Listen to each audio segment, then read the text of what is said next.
প্রাপ্যতার ক্ষেত্রে কিছু স্বল্পতা আছে বাজারে, এটা অস্বীকার করার কোনো সুযোগ নেই।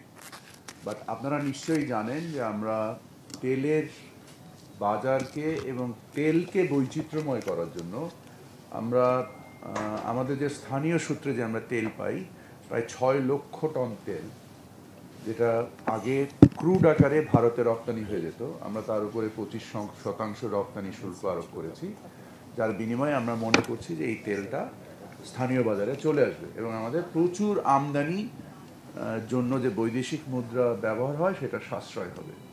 এটা দীর্ঘমেয়াদে আমাদের এই উপকারটা আসবে, কারণ আমাদের এখানে কিছু কিছু এখনও পরিশোধন সক্ষমতা 100% নাই, আমরা আবার 50%-এর মতো পরিশোধন সক্ষমতা আছে এবং আমরা আশা করি যে এই পরিশোধন সক্ষমতা বৃদ্ধি পাবে, সাথে সাথে বাজারের বৈচিত্র্যও বাড়বে।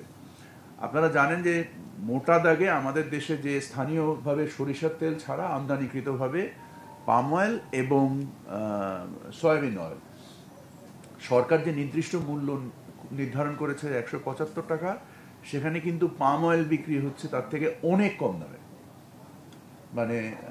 মানে আমার তথ্য যদি ভুল না হয়ে থাকে তাহলে 150 টাকা না 160 টাকা এরকম একটা প্রাইসে, মানে তাৎপর্যপূর্ণভাবে কম দামে বিক্রি হচ্ছে।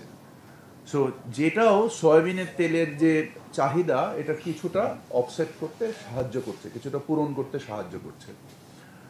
আর সয়াবিন তেলের যে আমদানি পরিমাণ, যেটা আপনি নিজেই উল্লেখ করলেন যে আমাদের যে প্রয়োজন তার থেকে প্রায় লক্ষাধিক টন অতিরিক্ত তেল আমদানি হয়েছে।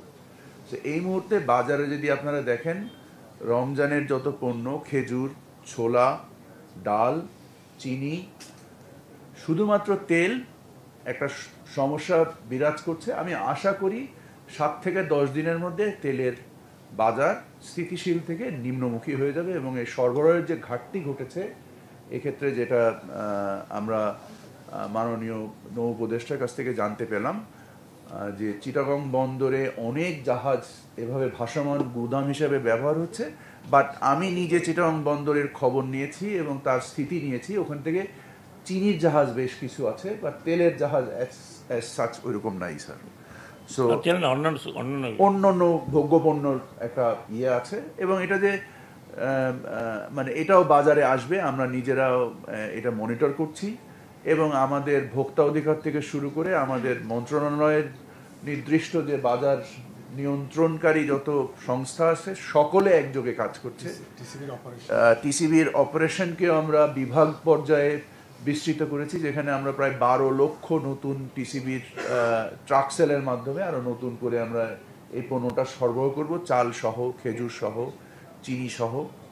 তো আমরা আশা করি যে ইনশাল্লাহ কিছুদিনের মধ্যেই আপনাদের তেলের সমস্যাটা